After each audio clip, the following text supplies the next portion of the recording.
नमस्कार दोस्तों, आपके लिए लेकर आ गया हूँ फिर से बृहदारण्यकोपनिषद। और आगे हमने चर्चा करी थी कि सभी जो प्रिय चीज़ों का जो मूल है वह है आत्मा।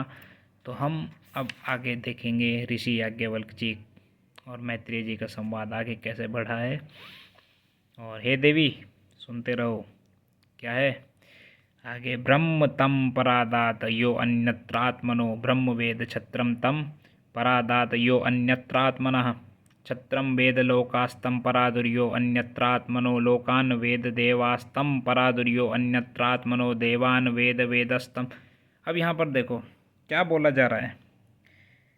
याज्ञवल्क्य जी कह रहे हैं कि जिस इंसान को आत्मा का ज्ञान हो जाता है, यानी जो समझ लेता है कि सब कुछ एक ही आत्मा है, तो उसके लिए ब्राह्मण क्षत्रिय लोक देवता सब अलग नहीं रहते फिर उसके लिए। ठीक है, अब अलग क्यों नहीं रहते? क्योंकि जो उसका जो देवता के प्रति लोक वेद भूत पृथ्वी सब को एक ही जब वो आत्मा देखने लगता है तो उसके भीतर फिर भेदभाव नहीं रह जाता।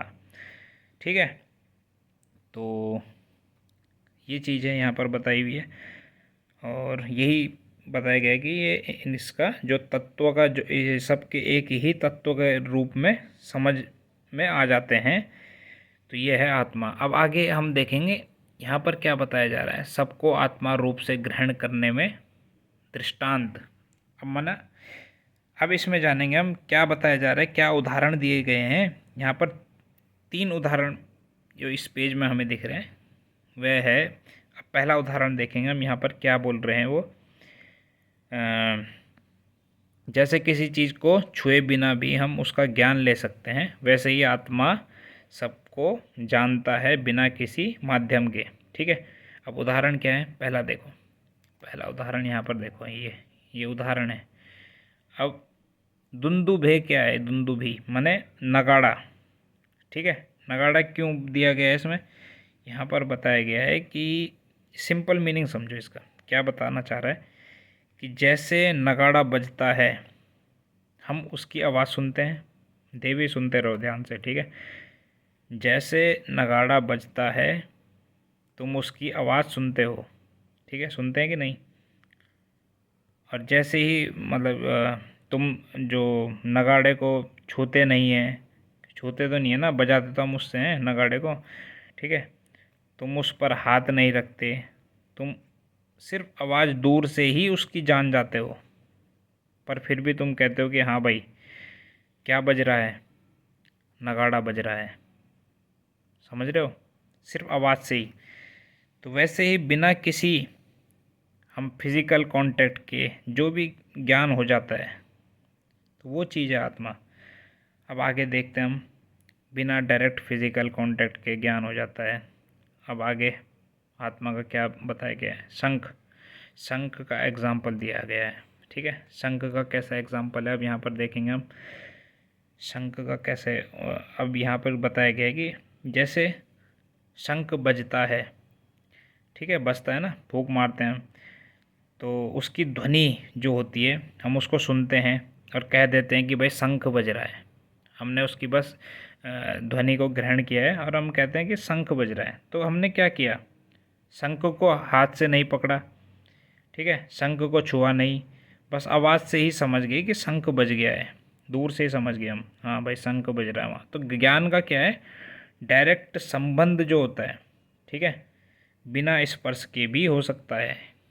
अब आगे बढ़ते हैं हम। आगे क्या है, आगे दिया गया है वीणाएँ, मतलब वीणा का एग्जाम्पल। वीणा क्या है यहाँ पर देखेंगे हम इस पेज में। यहाँ पर देखो वीणा का जो एग्जाम्पल दिया गया है कि जैसे वीणा बजती है, ठीक है, तो वीणा जब बजती है तो हम सिर्फ उसकी आवाज़ जो होती है उसकी आवाज़ से ही हम पहचान लेते हैं। ना तो हमने स्पर्श किया है उसका, ना कोई बाहरी कनेक्शन है, सिर्फ हमें अंतर्ज्ञान हो जाता है। ठीक है, तो ये चीज़ है। अब आगे हम जानेंगे आगे क्या बताया गया यहाँ पर। आगे बताया गया है हमें अग्नि का। अग्नि का उदाहरण दिया गया है, अग्नि और धुआं।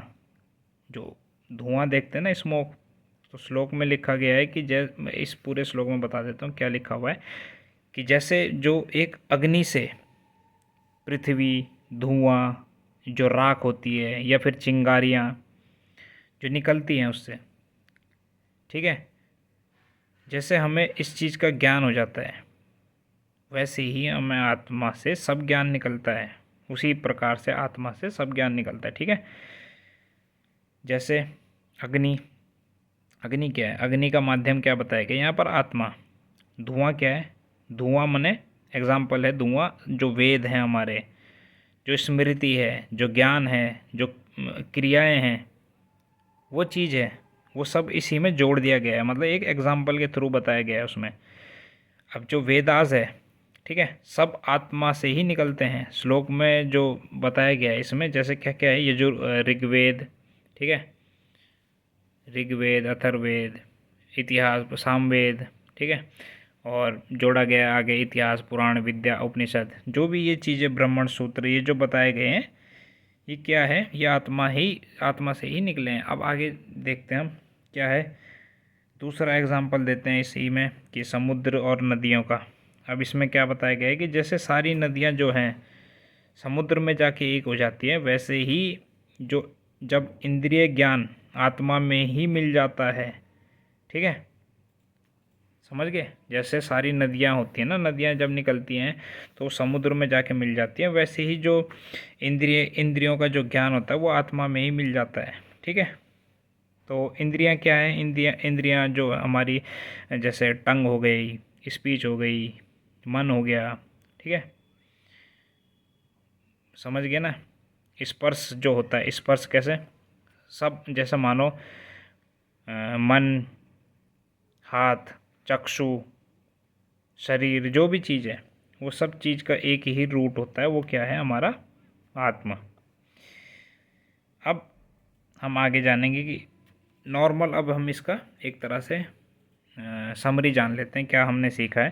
तो इस श्लोक में क्या बताएगी, याज्ञवल्क्य जी एक तरह से सिंपल एक दृष्टांत देते हैं अपना, क्या, कि जैसे एक अग्नि से धुआं निकलता है वैसे ही आत्मा से सारा ज्ञान, सारी विद्या, वेद, पुराण, शास्त्र सब निकलते हैं।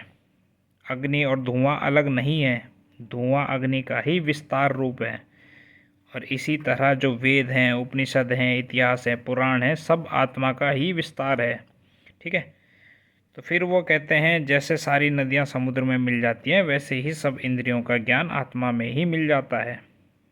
ठीक है, तो ये है पूरा इसका कंक्लूज़न एक तरह से। तो क्या जानेंगे हम इसमें कि आत्मा ही जो है रूट कॉन्शियसनेस है, ठीक है, बाकी सब उसके वाइब्रेशनल एक तरह से एक्सप्रेशन है। ठीक है, तो ये हम समझे इस पूरे चर्चा में अभी जो हुई है, और आगे हम फिर और जानेंगे इसके बारे में। ठीक है, जैसे जैसे जिज्ञासा बढ़ेगी। आई होप आपको समझ आया होगा। ठीक है, तो जैसे उन्होंने देवी को समझाया तो हम समझा रहे हैं सभी को। ठीक है, धन्यवाद।